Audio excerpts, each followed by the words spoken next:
प्यारे बच्चों नमस्ते।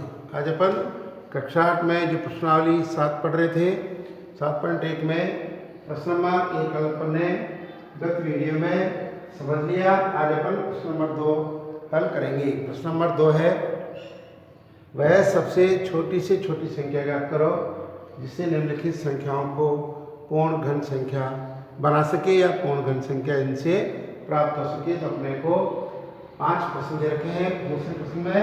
तो 5 में अपन पहला प्रश्न हल करते हैं।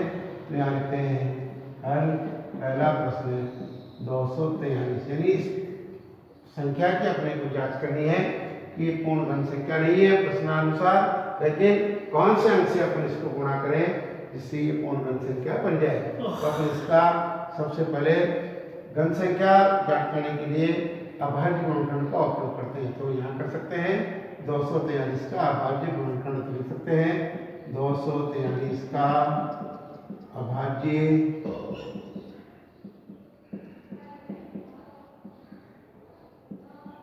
गुणनखंड। तो 243 लिखते हैं और इसका द्वारा इसमें अपने को भाज्यता के नियम ध्यान में आनी चाहिए।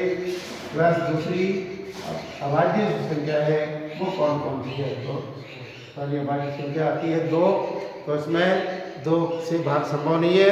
कारण क्या है कि इकाई काम 3 है। तो अपन यहाँ पर अभाज्य संख्या 3 का भाग लगाते हैं। तो 3 का भाग 2 में जाता नहीं है। तो 8 में 8 किया 24 और 3 का 25, फिर 3 का जा रहा है क्योंकि अंकों का योग 9 हो रहा है। तो यहाँ पर 27 बार गया, फिर 3 का भाग 9 बार गया और इस प्रकार अपन 243 के अभाज्य गुणनखंड करते हैं। तो यहाँ पर आता है कौन कौन सी संख्याएं 3 गुणा 3 गुणा 3 गुणा 3 गुणा 3। तो अपन देख रहे हैं 3 5 बार आया। यानी अब यहाँ मुख्य बात यह है कि अपन घन मूल वाली घन और घन मूल वाली प्रश्नावली पढ़ रहे हैं, उसमें 3-3 संख्या में समूह बनना चाहिए, यानी त्रिक बनना चाहिए। यहाँ पर अपन देख रहे हैं यहाँ 3-3 संख्या पर समूह बन रहा है और यहाँ जो है 2 ही संख्या है, एक संख्या कम है। तो अपन यहाँ लिख सकते हैं यहाँ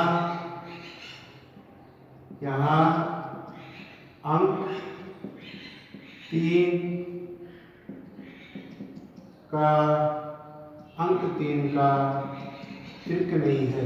इसको अपन दूसरी भाषा में लिख सकते हैं यहाँ 3 का 3 के समूह में नहीं है। यहाँ अंक 3 का त्रिक नहीं है, इसलिए 243 पूर्ण घन नहीं है। अब छोटी समझ की बात यह है, सबसे छोटी बात, जितनी संख्या त्रिक होने में शेष बच रही है, यहाँ पर केवल एक संख्या शेष बच रही है, तो उस संख्या से गुणा कर लिया जाए 243 की संख्या जो दे रखी है उसको, तो वो घन संख्या पूर्ण घन संख्या बन सकती है। तो यहाँ लिख दिया अपन ने, इसलिए 243 पूर्ण घन नहीं है। अतः 243 को 3 से गुणा, ये उसी नहीं पड़े, यहाँ 3 है, गुणा करने पर संख्या पूर्ण घन संख्या होगी। तो कैसे होगी, यहाँ पर 243 का अभाज्य गुणनखंड जो करे थे वो 5 बार आया था। 3 कितने बार आया था, 5 बार। अब ये भी अपन ने देखा है यहाँ पर 3 कम पड़ रहा था, यानी 3 के समूह में होने में। तो यहाँ यदि अपन 3 से गुणा कर लेते हैं तो अपने को इधर भी एक 3 बढ़ाना पड़ेगा।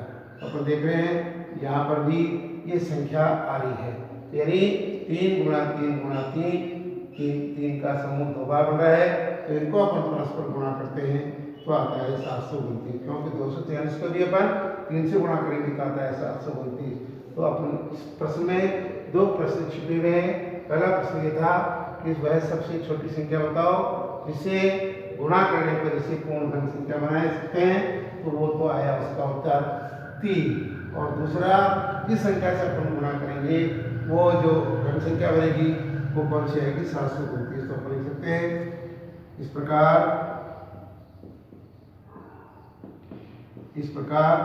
243 को अंक 3 से गुणा करने पर पूर्ण घन संख्या 729 प्राप्त होती है। इस प्रकार अपन इस प्रश्न को करते हैं। इसमें कंडीशन ये रहती, आवश्यक नहीं है कि केवल एक ही संख्या शेष बचती है, यानी एक ही संख्या हो जिसका कोई जोड़ा नहीं हो। कई बार दो संख्या भी आती है, तो अपन इसका प्रश्न जो है 5वां अंतिम प्रश्न उसको हल करते हैं। उसमें 2 अंकों की आवश्यकता पड़ती है, तो इस प्रकार अपन 2 अंक वाला भी प्रश्न करते हैं। बाकी शेष प्रश्नों में पहले प्रश्न जैसी क्रिया विधि है। तो प्रश्न नंबर है 5वां 100 की अपने को जांच करनी है। उसकी भी विधि यही है, 100 का अभाज्य गुणनखंड करने पर, तो अपन भाग विधि से 100 का अभाज्य गुणनखंड करते हैं। फिर यहाँ भाज्यता के नियम की और अभाज्य संख्या कौन सी इसकी आवश्यकता पड़ती है। तो यहाँ पर अभाज्य संख्या 2 का भाग जाता है, क्योंकि इकाई का 0 है। 2 का भाग 100 में 50 बार जाता है, फिर 2 का भाग 11, क्योंकि इकाई का 0 है। तो 2 का भाग 50 में 25 बार जाता है। अब इकाई का 5 आ गया, तो भाज्यता का नियम जो 5 है उस नियम के अनुरूप है, इसलिए अपन यहाँ 5 का भाग लगाएंगे। तो कितने बार गया? 5 बार, फिर 5 का भाग 1 बार। जब तक 1 नहीं आ जाए तब तक अपन अभाज्य गुणनखंड की क्रिया करते हैं। तो यहाँ लिख सकते हैं 100 का अभाज्य गुणनखंड क्या है अपना? 2 गुणा 2 गुणा 5 गुणा 5। अपन देख रहे हैं अपन घन और घनमूल वाले मान पढ़ रहे हैं, तो अपने को त्रिक में आना चाहिए, 3 संख्या के समूह में ये अभाज्य गुणनखंड आनी चाहिए। यह देख रहे हैं अपन, यहाँ पर भी केवल 2 का समूह आ रहा है और यहाँ पर भी 2 का समूह आ रहा है। तो अपन लिख सकते हैं यहाँ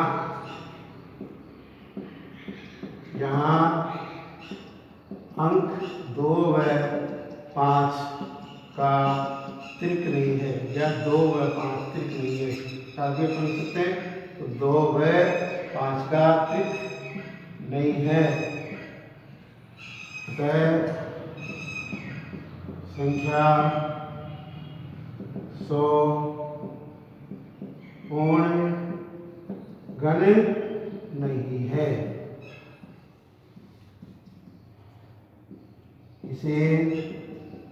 इसे का अर्थ है 100।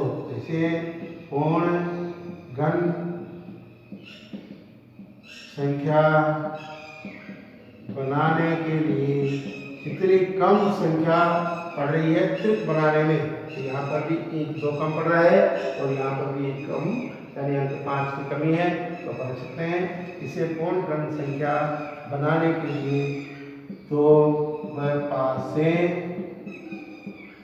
गुणा करना है या करना पड़ता है। किस प्रकार की कौन सी भाषा पर लिख सकते हैं। तो यहाँ पर किस से गुणा करेंगे? 2 और 5 से। तो यहाँ पर लिखा था 100 का जो अभाज्य गुणनखंड आया था वो आया था अपना ये, और यहाँ पर अपन इसको बीच में लिख सकते थे। यहाँ लिख दिया मैंने 2 गुणा 2 और 5 गुणा 5। तो अपन ने और कौन सा त्रिक में नहीं आया था समूह में, तो वह 2 पर अपन गुणा 2 लिखते हैं और इधर गुणा 5 लिखते हैं। जब इधर 2 और 5 बड़े हैं तो इधर भी अपन इनको अपने व्यवस्थित स्थान पर ले जा सकते हैं। तो ये इधर से 2 इधर आ गया और 5 गुणा 5। तो अपन देख रहे हैं यहाँ 3 संख्या का जोड़ा बन रहा है, त्रिक बन रहा है। तो इसको अपना परस्पर गुणा करेंगे तो 100 को 10 से गुणा करके आता है 1000, और यदि इन्हें भी अपन परस्पर गुणा करते हैं तो 1000 आता है। तो अपन लिख सकते हैं इसमें 2 प्रश्न आ गए। कौन कौन सी सबसे छोटी संख्या है? वह है 2 और 5। तो लिख सकते हैं अपन इस प्रकार, संख्या 100 को पूर्ण घन बनाने के लिए 2 व 5 से गुणा करना होगा, जिसे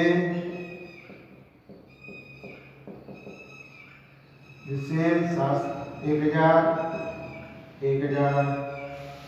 पूर्ण घन संख्या प्राप्त होगी। तो अपने को ये समझना है कि केवल एक ही अंक नहीं पड़ रहा है, कई बार 2 पढ़ते हैं, अधिक से अधिक 2 अंकों की आवश्यकता हो सकती है। ये 2 बार भी आ सकते हैं, केवल कई बार अकेला 2 आ सकता है, वहाँ पर 2 गुणा 2 यानी परस्पर को गुणा करके यानी 4 से भी गुणा करके कई संख्याओं को पूर्ण घन संख्या बनाई जाती है। इस प्रकार आप होमवर्क में शेष प्रश्नों को प्रश्न नंबर 2 को हल कर सकते हैं। धन्यवाद।